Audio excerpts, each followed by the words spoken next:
બાજુમાં, નીચે.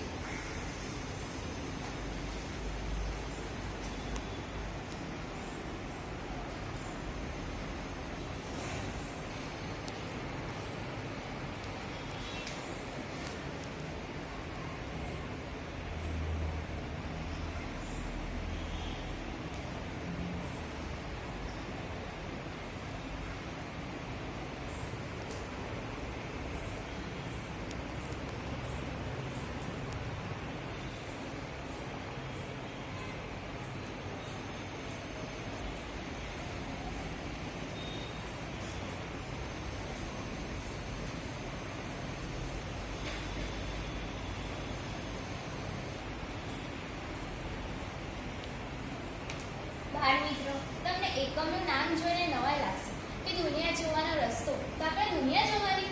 ના, એવું નથી. આપણે આસપાસની દુનિયા, ટેબલ, ખુરશી, બોટલ, કમ્પ્યુટર એવા બધાના આકારો જોવાની દ્રષ્ટિકોણ એ આપણે મહત્વનું એને ધ્યાનમાં રહેવાનું છે.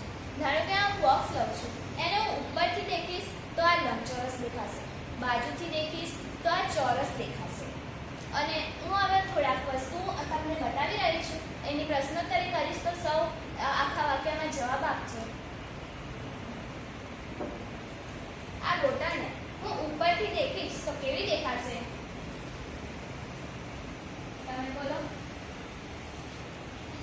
આ બોટલ વર્તુળાકાર દેખાશે. ખૂબ જ સરસ, બેસી જાઓ. હવે આ જ બોટલને હું સામેથી દેખીશ તો કેવી દેખાશે? તમે બોલો. એ બોટલને સામેથી દેખીશું તો નળાકાર દેખાશે. ખૂબ સરસ, બેસી જાઓ.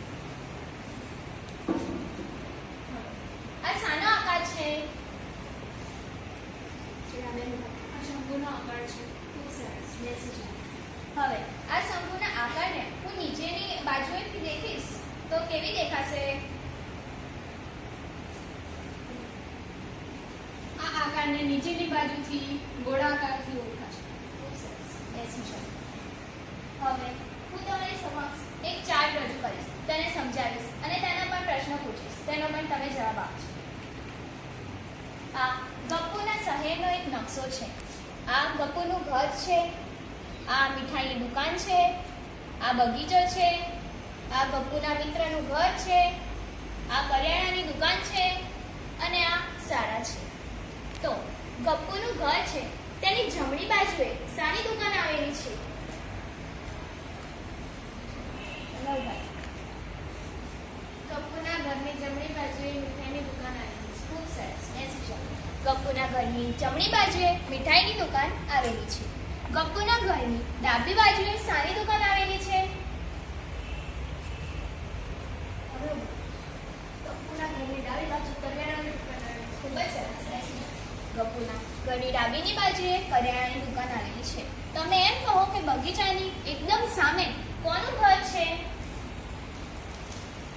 રશ્મિબેન, તમે બોલો. બગીચાની સામે ગપ્પુના મિત્રનું ઘર. ખૂબ જ સરસ. બગીચાની એકદમ સામે ગપ્પુના મિત્રનું ઘર છે. તો આજે આપણે કોઈ પણ વસ્તુનો કોઈ બાજુને દેખવાનો દ્રષ્ટિકોણથી આપણે શીખ્યા કે કોઈ પણ વસ્તુ હોય તેને જમણી બાજુ, ડાબી બાજુ, ઉપરની બાજુ, નીચેની બાજુ, તેને વિવિધ બાજુઓથી દેખતા આપણે તેનો આકાર ખૂબ જ અલગ દેખાય છે.